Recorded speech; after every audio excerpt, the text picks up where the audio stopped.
Based on my experience, I think horror is one of the most taxing, tiring genres to do. But worth it naman siya for me kasi fan din ako ng horror.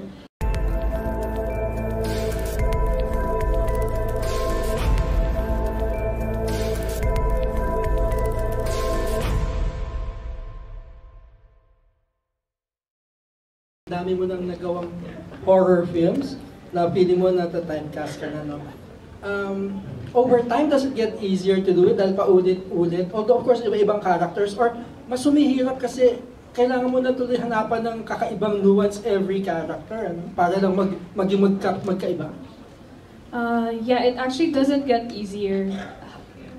Based on my experience, I think horror is one of the most taxing, tiring genres to do.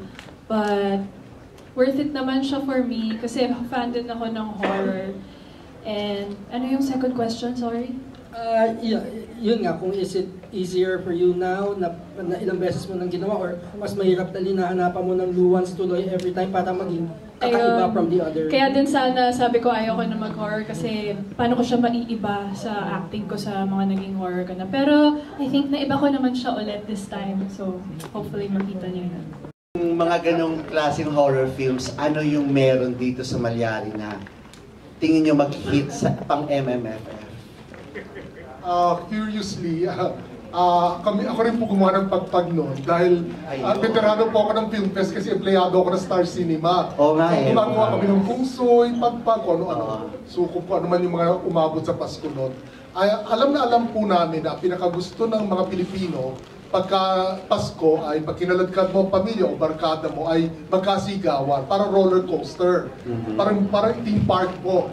Tapos po sa ikalawang araw yung dramahan, pagkasama na nanay mo. Pero paglakad ng barkada, sigawan muna. So we made sure na ang Malyari po ay punong-puno ng gulatan. We made sure po na may pag-uusapan din paglabas dahil gusto rin po ng mga Pasko, namamasyal sa Pasko, nagustuhan mo ba yun? Bakit may ganung nangyari? Hindi ko naintindihan yun. Pero isipin mo, wag kang tulala. Di ba po, a lot of conversations, and then yung online post pa nila. So, yan. We made sure that Malyari contains all of those elements that ensure success, but most importantly, we also made sure na may puso po yung kwento. Dahil at the end of the day po, maalalaman ninyo na ang theme po pala ng Malyari ay isang love story po. Maring love, yes, love po ni Father Malyari sa kanyang ina, lover po ni John Ray sa kanyang asawa, or lover po love po ni Jonathan, yung ikatlong piolo, kay Janela po bilang girlfriend. So you don't really leave it na parang roller coaster, lumabas ka, wala ka naramdaman. Pinakamalaking bintahin po ay meron ka namang dala sa puso mong love na. Wala ko kayong naalalang horror film na MMFF na parang tingin mo dapat mahigitan nitong Malyari? Parang walang peg din sa... Sana nga mapantayan lang. Pero I would like to say na I hope yung The Legendary Feng Shui makahabol man lang kami. Dahil wala naman na pong tatalo doon, iconic yun. Opo. But that's Star Cinema. And of course, makalapit lang kami doon, honored na honored na.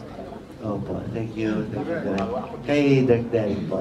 Naku, mahirap kung ano yun. Pantayan si Direk Chito. Si Direk Chito po yun. I mean, malaking respeto po sa kay Direk Chito. But, kung mapantayan or malagpasan, well, hiniling namin na sana, di ba? I mean, tumatak yung Malyari. I mean, kung papantayan siya or malalagpasan siya, only history can say that. Hindi ko po masabi. I mean, it really depends on time will tell. Yun po. Pero kung, hopefully, sana, pero wala pong makakapagsabi.